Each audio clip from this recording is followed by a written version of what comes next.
I went and checked the internet. Call of Duty is dead. Battlefield killed it. It's over. Stick a fork in it. No more COD. I got to take down that poster, that one, Verdansk. I got to take down Verdansk and find a Battlefield poster because Call of Duty is over. It's done for. All right. Okay, end the video. No, I'm kidding. Actually, Call of Duty is, yeah, it's not doing as strong as it could be. Probably will suffer a bit, but let's talk about that for a minute. Everybody likes to say Call of Duty is going to kill Battlefield. Battlefield has survived head to head with Call of Duty for a decade and change. It's not a one-trick pony, which is great. It is a competitor, but here's the thing. When they talk about Call of Duty and Battlefield, and they talk about it like competing with each other, they're not really competitors. They're not targeting the same consumer base, right? They each have their own bases. Their bases are loyal to their own product. And unlike Coke and Pepsi, right, which are often interchangeable, they're very different games. And I think that's one of the most important things that we have to consider is that each game has an install base for themselves. Now, we're going to talk about where they will compete, and this will be probably the first time they're going to be head-to-head competing in a long time, if ever. But I want to point to this quote by JGod, who looked at this and he says, he's been playing the beta a little bit. He didn't go to the reveal, but he wants to talk. He's talking a little bit about Call of Duty and his experience with it. Right? He generally says overall the game's fun for what it is. Talks about weapon leveling. Talks about how he feels the TTK is fast. Bullet velocity slow. And bullet velocity being slow is kind of a staple of Battlefield. It's usually a little on the slow side. Which is kind of what leads to it being, the balancing TTK, right? The bullet velocities just don't go that far, or the bullets just don't go that far that reliably. So, survivability is better. Graphics are great as they always do. Aim assist is fairly balanced, which I agree. There's really no left stick rotational on Battlefield, which is great.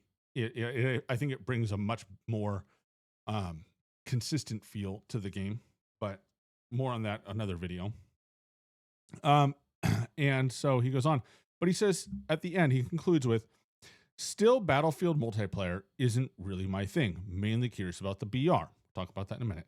Especially with Borderlands, Ghost of Yodi, and Destiny 2 update dropping around its launch, is going to be a competitive gaming time.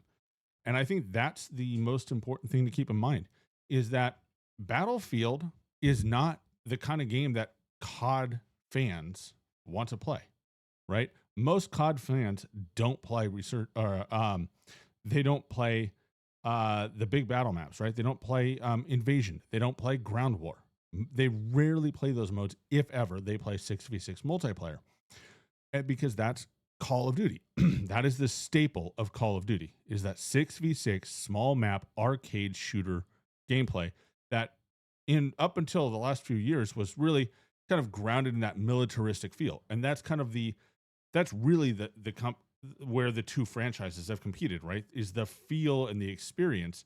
And that's where they're alike. And the reality is they're both very different games. They're not the same game. It's not like Battlefield and say Delta Force. Those are competitors, direct competitors. And I have a great slide for that in a minute. But Battlefield and Call of Duty, right? They both have an install base. If you go back and you look, the last really successful Battlefield was probably Battlefield 1, which is, it's almost a decade ago. Battlefield 1 hit like 15 million sales in opening weekend, I think it was, or in the launch window, I'll say, which is a huge install base for a game of that era and that style. Call of Duty has been holding an install base of about 20 million people, about 20, give or take. Which means, their fan bases are fairly comparable. And so when you look at these statements like, oh, Battlefield's going to kill COD or COD's going to kill Battlefield, or whatever the case may be, the reality is neither franchise is going to kill the other because they don't compete. They're not going to, their base customers are not going to jump ship, right? Because the competitor is out there, because they don't want to play the competitor's game. They don't want to, COD players don't want to play Battlefield. Battlefield players don't really like to play COD, right? Especially in the multiplayer, right? Like that's one of those things where there's not a lot of overlap. And I think that's really important to understand when we talk about these two franchises. They're not fighting over their core player base, right? Right now, I think, I guarantee if you go try to play a game of Ground War or Invasion, I don't even know if Invasion's still in. I don't even know if Invasion's still in the game. I have not looked at that part of the menu in probably 2 games. Like probably MW2 when I was going for long shots was the last time I sat in a Ground War or an Invasion menu, much less played those modes. Right? That doesn't, in Call of Duty, that doesn't appeal to me. It's probably been totally full of Battlefield refugees because Battlefield itself was actually in such a bad state. And that's not something COD did. That's something EA and DICE did by releasing games that were so poorly received and so technically broken at launch 2042 that the cheat developers quit making cheats for them for a while. Like the cheat developers were just like, nobody's playing this game. It's not worth it to do cheats for it.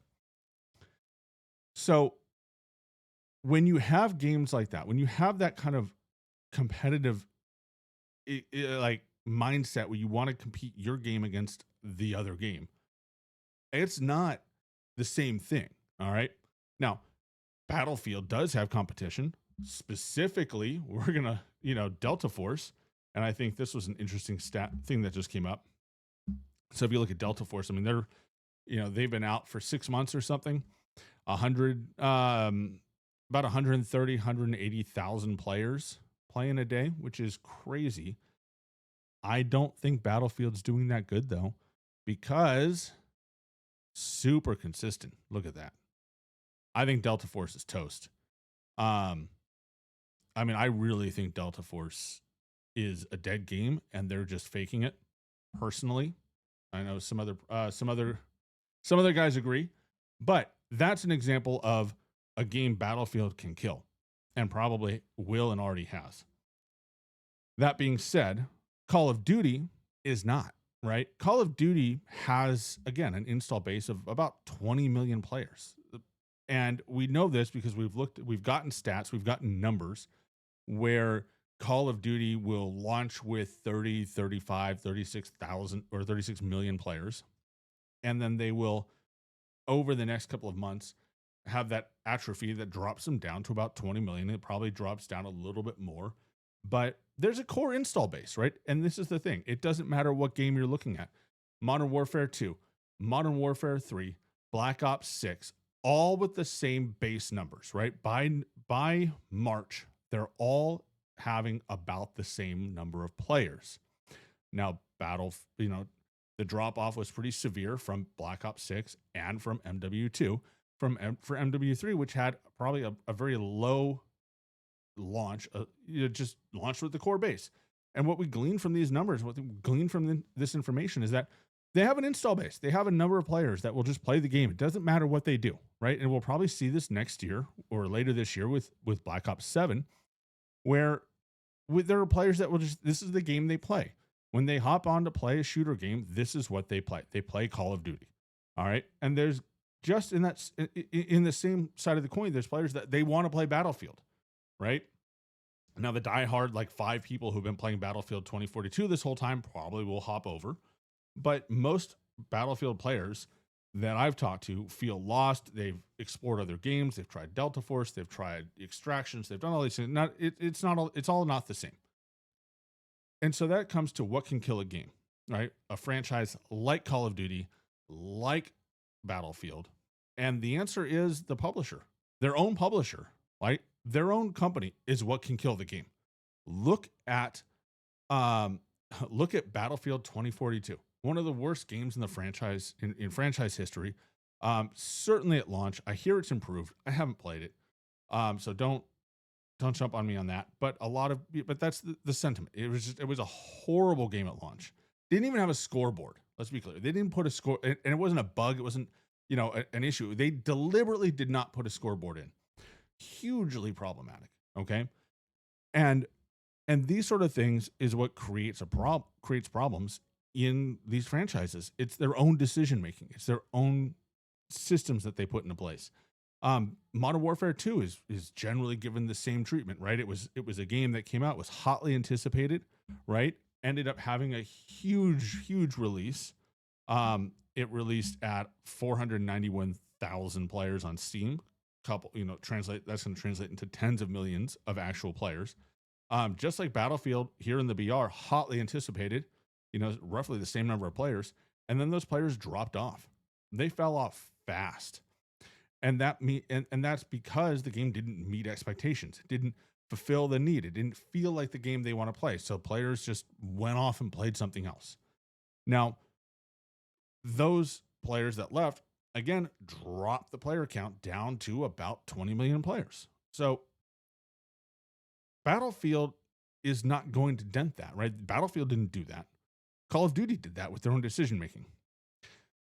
Battlefield 5 didn't hit with a lot of players. It wasn't what it was. It tried to do stuff. And I think, my podcast partner says this a lot, is Battlefield tried to out COD for the last two cycles. And it was not well received because the COD audience doesn't want Battlefield and the Battlefield audience doesn't want COD. They don't want to feel like COD. They want to feel like Battlefield. So with Battlefield 6 being a return to form, it feels like for most everybody who's been a Battlefield fan, it feels like Battlefield, right? I'm playing it. I feel like I'm playing Battlefield. It doesn't feel like Call of Duty. And so for the base and probably a lot of players that are worn out from the COD cycle and some of these other games that are falling apart, it's going to be a reprieve. It's going to have a good launch. I think it's going to have a great launch. I think it's going to do well. And then going forward, as long as Battlefield sticks to its guns, its core base will remain. It will probably grow over the last few years. But it is not a competitive situation, right? They're not fighting each other directly. They're both presenting two different games, and the casual players who play a bunch of different games are probably going to hop between the two, right? There'll be a period in which people will try Battlefield and some of them will stick around for a while and others will decide it's not for them. And then COD will launch and they will go over to COD, and some of them will stay on COD because it's what they're familiar with, or COD will not deliver the game that they want to play and they'll go back to Battlefield. Or they'll go to some of these other games like JGOD mentioned that are coming out. So the core, though, will remain in both games because they always do, because that's what they want. So what does that mean for competing? Well, for the first time, Battlefield is it's not the first time, but the first time they're going to drop a free-to-play BR alongside a game that is well received by the core. I think we're going to see a very, very strong direct competition between Warzone and the Battlefield Royale. And I think that's going to be a very interesting fight where if Warzone can't pull it together and they continue to provide, to struggle with the anti-cheat, they continue to struggle with matchmaking, they continue to struggle with player counts, and they introduce unpopular features like bots, which I say unpopular, it's very popular among a majority of players, but vocally the players that play it are not, well enjoying it. But the AI bots, the casual mode, if Battlefield produces a BR that is comparable, it competes, it has a twist to it, it's a little different, but it has a strong BR feeling, a lot of people from Warzone might go over, right? Like they will be in direct competition probably for the very first time, in that they are playing the same mode, right? Like both fans, BR fans for both franchises will be asked to choose which BR do you want to play? What feels better to you? And that's going to be a really exciting time, because if Battlefield lands it, if they deliver, right? Because this all depends on them delivering.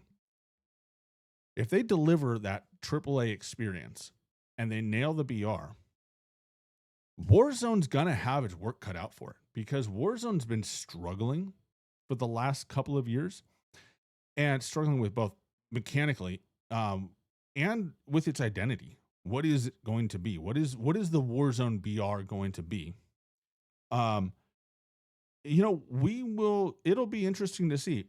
I don't think COD will fold Warzone. I know there's been rumors of that. I don't see that coming, but I do see them having to address the fact that their modern militaristic styled, realism styled arcade BR has competition, has a direct competitor, it has the same feeling. It's not like Fortnite, right? Where Fortnite doesn't feel like Call of Duty. Fortnite feels goofy and silly. And that's great for Fortnite, but that's not Call of Duty, right? That's not the same market, the same space. Apex, same story, different game, right? The Battlefield BR and Call of Duty's BR, like Warzone, they're going to be head to head. They are in the same space and they are directly competing. And so the best thing we can have is really good competition, because when you have good competition, then both sides have to bring their A game or they lose. And that's what makes it for us, the consumer, the best. When everybody is trying their best to win our attention and win our money, then we have everything to pick from. Warzone can be at its best. Battlefield can be at its best. And a lot of people will go back and forth. They'll play both. But the main players, the base players for both of those franchises will be feasting. And that's what I hope is coming. That's why I want Battlefield to succeed so badly, because it's going to bring that competition to Warzone that Warzone doesn't have. Nobody competes with Warzone, right? Warzone competes with itself on whether it can sabotage its own plans. If Battlefield can nail the BR, land its launch, nail the BR, and come out in a reasonable time frame, like before Christmas maybe, Warzone will have to step it up. They're going to have to step it up, and that's good for everybody.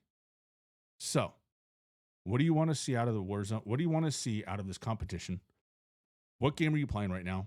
Let me know in the comments, and I'll catch you on the next one.